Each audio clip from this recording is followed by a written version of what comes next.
All right, we are back. Now, in the previous video, we were talking about imperialism in West Africa. Now we're going to talk about European imperialism in southern part of Africa. Now, this might be a misnomer to a certain extent because the Europeans, whether it's the Portuguese or the Dutch and then later the English, they've had a presence in southern Africa for quite some time, but now we're just going to make it more so, okay? So, let's start talking. In the late 18th century, amongst the Bantu tribes, now typically the Bantu tribes mean like the native tribes of Africa in the southern part. So there is increased warfare amongst the Bantu tribes. There was a drought, and it's going to cause consolidation of tribes to secure water sources, okay? Now, when I'm saying consolidation of tribes and consolidation of states, that's not as peaceful as it sounds. Sometimes it could be. Sometimes it might be one tribe going to another tribe, hey, I want to be a part of your group. A lot of times it means warfare. Now, arguably the most successful guy in consolidating these Bantu tribes is going to be a man by the name of Shaka. All right? And from 1820 to 1828, Shaka creates a gigantic combined state in southern Africa. Okay? Now, this area will be called the Zulu Empire. Okay? Sometimes you might hear it as Shaka Zulu. Now, Shaka is going to create this large standing empire with his army, pretty much like every other empire in the planet up to this point. Okay? So, he is going to create the Zulu Empire. Okay? And look, with the Zulu Empire, he is going to take all these different tribes, all these different men from different tribes, and put them into different groups. He's trying to break down clan and tribe loyalty. Okay? The generals of the Zulu army, they're not chosen based on lineage. It's not who was your dad or who was your uncle or who was your grandfather. It's not about that anymore. We're going to see that with Shaka, he's going to choose people based on their ability. If you can throw down, if you can lead men, if you can kill more dudes than the other guy, you're going to be promoted. Okay? Also, too, Shaka was very smart in keeping a strong army. He didn't let anybody get married in the army unless they had Shaka's permission. Now, of course, the only way you're going to get Shaka's permission to marry and start a family and create your lineage is if you do awesome on the battlefield. So we're going to see that the Zulu army is going to be very, very powerful.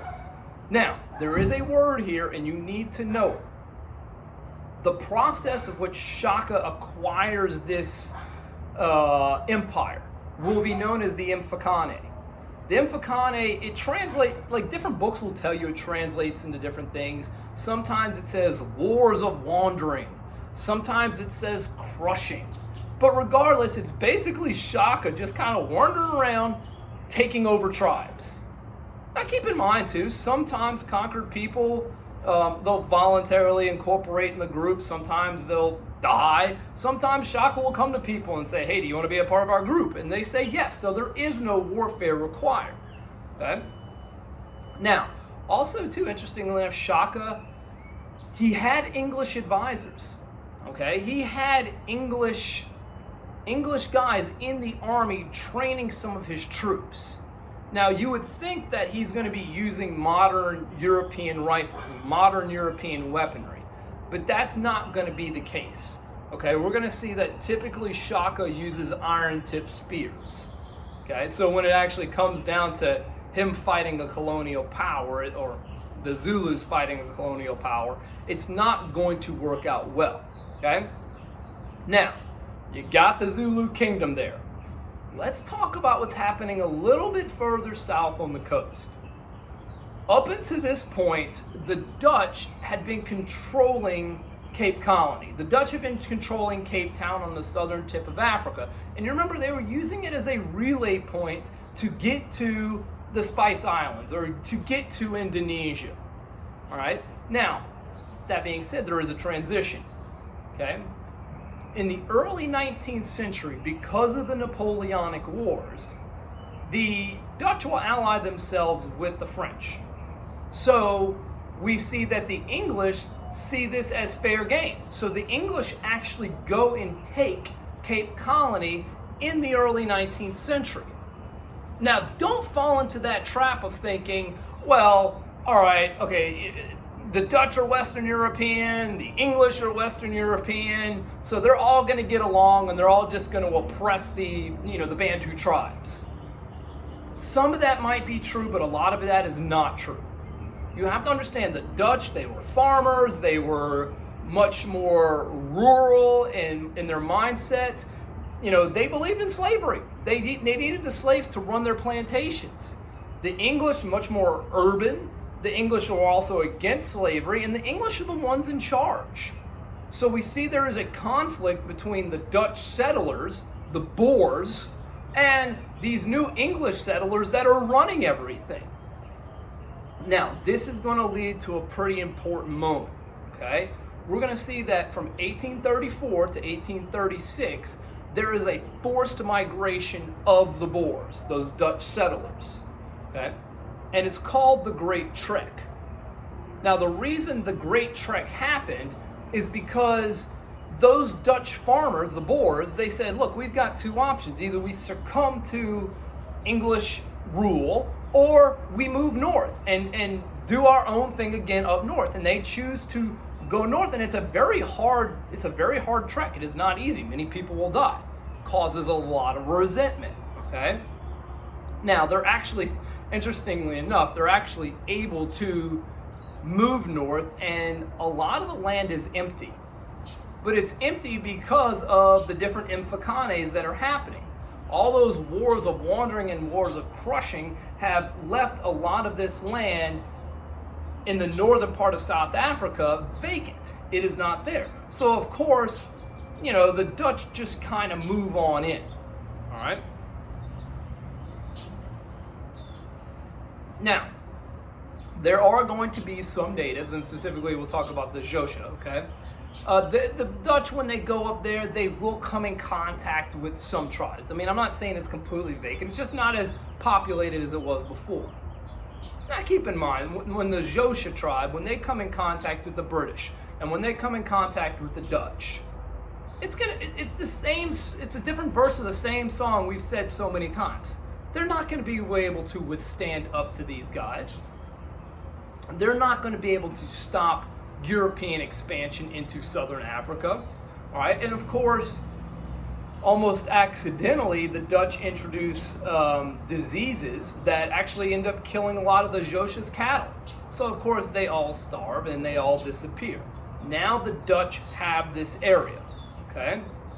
Now, the big showdown is coming with the Zulus, okay? Remember, the Zulus have created this large kingdom in Southern Africa, and they're going to have to deal with this influx of European settlers, whether it's Dutch or whether it's English.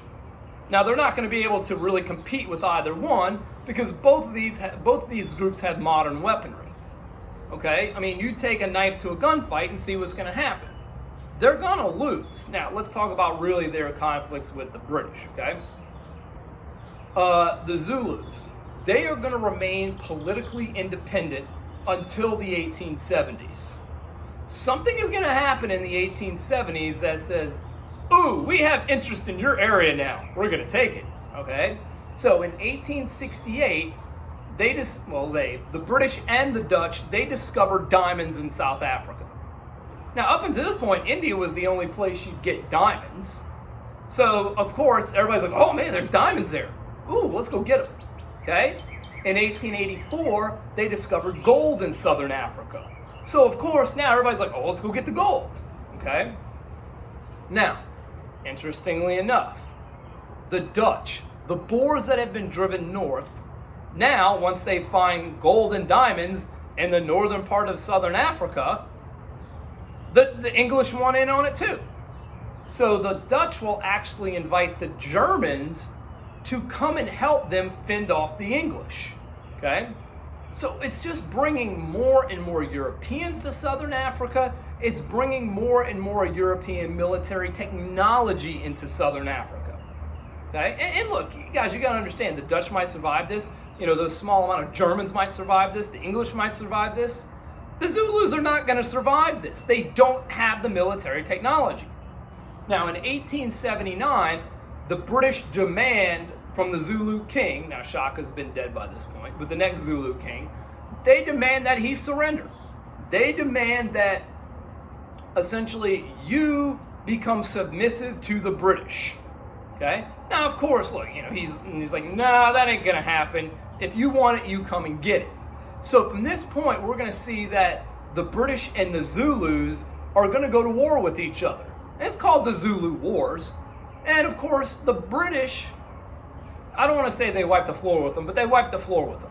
Because there is one battle that the Zulus do win. All right? And it is the only recorded time that a colonial power was defeated in battle by a native group. And it's only because the Zulus had such more numerically superior forces. You know, they would just run into ammo, and they would just run into gunfire and just start basically making the British deplete all their ammo sources. And then they finally, with the remaining part of the Zulus, they went and killed all the rest of the British people. So, yeah, they won the battle, but I mean, it really weakened them, okay? So eventually they do defeat the Zulus, okay? So now, Zulus, no more. There is one other guy we got to talk about here, okay? And this is going to be a very important guy in Southern Africa. And it's going to be a Britishman by the name of Cecil Rhodes, okay? Now, Cecil Rhodes, he's very much an imperialist. He wants the British to have a larger empire. And look, I'm sure maybe a certain part of him is like, I'm British. I want Britain to have a larger empire. It makes me more proud to be a Brit. But he's also a businessman. He's also an entrepreneur. He knows that the more land that Britain conquers and puts under its control, the more money he can make. Okay? Now, Cecil Rhodes, he's founder of a little company that still exists today. It's called the De Beers Mining Syndicate. Okay? They're the ones that go and get all the diamonds in South Africa. So, of course, the more land Britain puts under his control, the more money he's going to make, the more mines he can get. Okay? Now, in addition to creating De Beers, he's also going to create the British South African Company. Now, look, this is a trade company. This is a chartered company in Southern Africa. Now, I guess very much like in India 100 years before, okay? You know, the British South African Company, you know, they have their own army. They're using their own guys in their own army. And actually, Cecil Rhodes says, I'm just going to go and start taking over area myself. Okay? Now, Rhodes' big plan is he wants to invade and take over these newly created Boer republics. Okay? Now, in the next video, we'll talk about whether that invasion was successful or not.